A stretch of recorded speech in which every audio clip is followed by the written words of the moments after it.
de prime abord, je souhaite Ramadan Mubarak à tous nos concitoyens.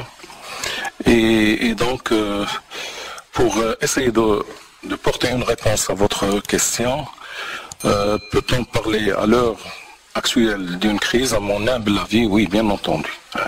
C'est une véritable crise, comparable, sinon plus grave que celle de 2008. Et en tout cas,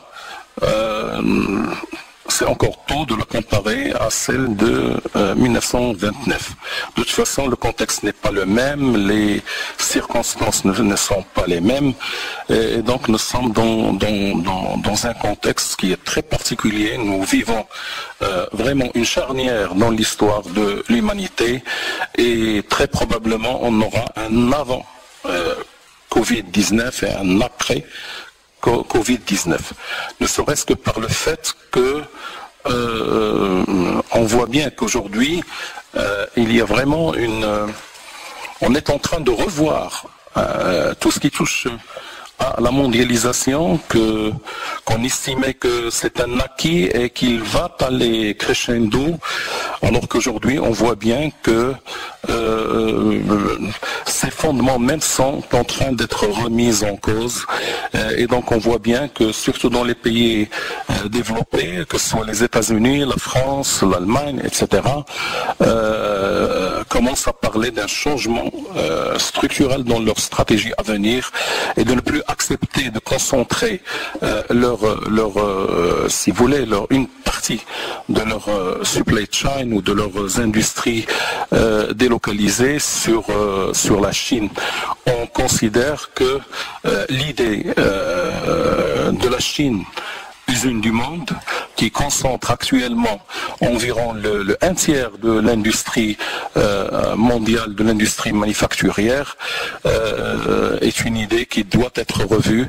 Et donc d'ores et déjà on parle, bien sûr, ce sont des mesures de moyen et long terme, mais donc ce sont des mesures structurelles de relocalisation, voire même donc de rapporter sur le territoire national un certain nombre d'industries. Et donc l'idée de certaines industries de souveraineté ou même d'agriculture de souveraineté commence à faire son chemin. L'ampleur de la crise est incontestable, ça se voit sur tous les plans. La différence avec la crise peut-être de 2008 déjà, c'est que la crise de 2008, qui a en fait commencé en été 2007, c'est que c'était une crise financière et elle s'est transformée en crise économique. Aujourd'hui, c'est plutôt une crise économique qui est en train de se transformer en crise économico-financière. Bien sûr, les deux instances sont liées. Il faut dire que tous les pays sont touchés. On voit bien le nombre de décès. Le virus actuellement touche presque 3 millions de personnes.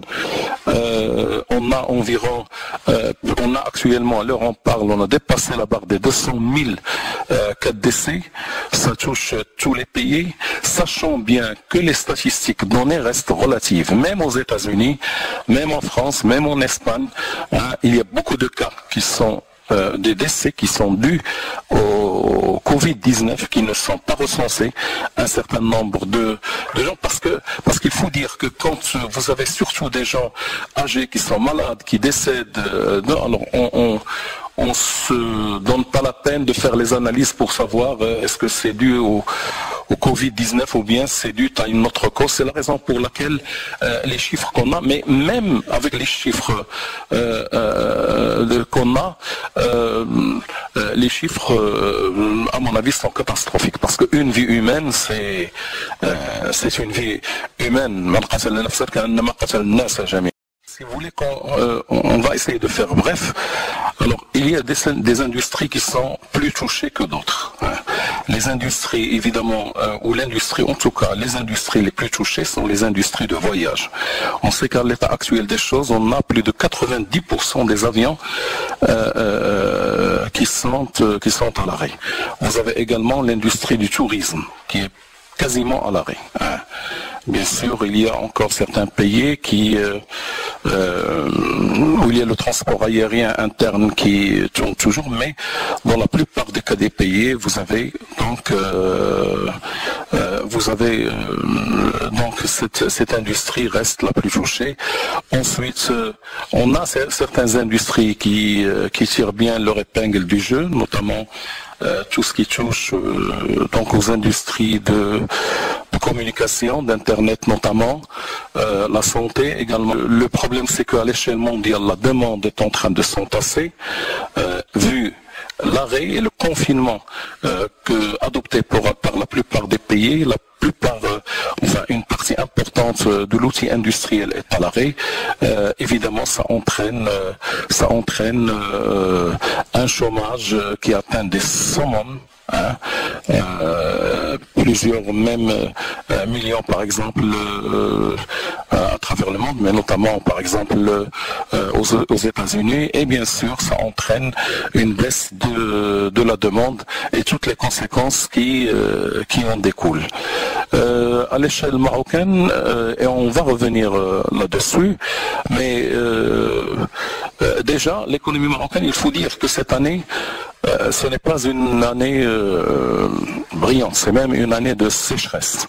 Et donc déjà on s'attendait à ce que l'année soit difficile et vient donc la pandémie de coronavirus qui a bien sûr aggravé la situation, et avec le confinement, parce que bien sûr suite à la décision donc des autorités marocaines de fermer bien sûr les écoles, mais aussi la plupart des entreprises et des activités qui ne sont jugées de moindre utilité. Donc on constate que plusieurs centaines de milliers de personnes qui sont à l'arrêt. Bien sûr, il y a un ensemble de mesures qui ont été prises, qui sont louables, et il faut dire que le Maroc a pris des décisions. Effectivement, professeur. Merci, Madame la Présidente. Oui, parler d'un plan de sortie de crise. En fait, il faut faire un processus de sortie de crise. On a déjà fait une première étape qui, à mon sens, on a bien réussi cette première étape si vous voulez, d'absorption comme dans une guerre, il y a un premier coup. Et donc, je crois qu'on est dans une guerre contre un virus, comme l'a dit le président français. Et donc, on a subi ce premier coup, on a pu donc l'absorber. Le Maroc a pu s'en sortir bien, puisque déjà on est le pays africain le mieux doté en infrastructures sanitaires ad hoc visant donc à faire face à cette pandémie. Je ne vais pas en parler puisqu'on n'a pas assez de temps, mais toutes les mesures qui ont été prises pour les gens, pour les salariés soit de la CNSS, du RAMED, du secteur informel, etc., ce fonds spécial dédié à la gestion de cette crise, pour lequel on avait, au début, il était prévu 10 milliards de dirhams, aujourd'hui on est à 32 milliards de dirhams, ça montre que c'est dirham, aujourd'hui on est à 32 milliards de dirhams, ça montre que on doit aller à une deuxième phase qui est le déconfinement progressif et réarmer donc les entreprises, toutes tailles confondues bien sûr, pour redémarrer l'activité économique et ensuite aller vers une stratégie de relance de l'activité économique. Et là, je veux la lier avec le nouveau plan de développement de notre pays, du Maroc.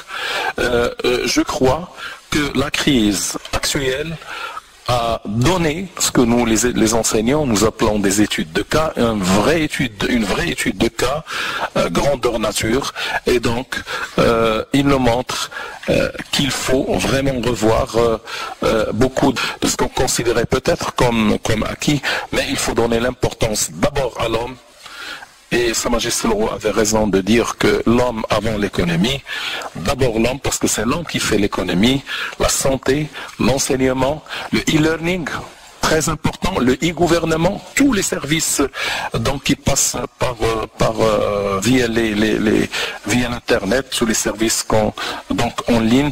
Alors et je crois que ce plan doit être élaboré donc à partir de maintenant déjà. On commence déjà à parler d'une nouvelle loi de finances rectificative. Professeur Hessoun, merci beaucoup. C'est juste pour gérer un petit peu le temps. Alors, comme mot de la fin, je dirais que nous vivons une situation extraordinaire. Et je trouve le qualificatif de la directrice du Fonds monétaire international qui a dit que nous vivons une vraie tragédie humaine. Et c'est vrai, c'est une tragédie humaine, une crise très profonde, avec une incertitude profonde, aussi bien, on ne sait pas très bien, on ne peut pas, à l'heure où on parle, savoir quelle serait sa profondeur, quelle serait sa durée. Et donc je dirais que à une situation extraordinaire, il faut des mesures extraordinaires. Et la première mesure, c'est que chacun de nous suit les consignes du gouvernement, des autorités compétentes. ونطلب الله يرفع علينا هذا الوباء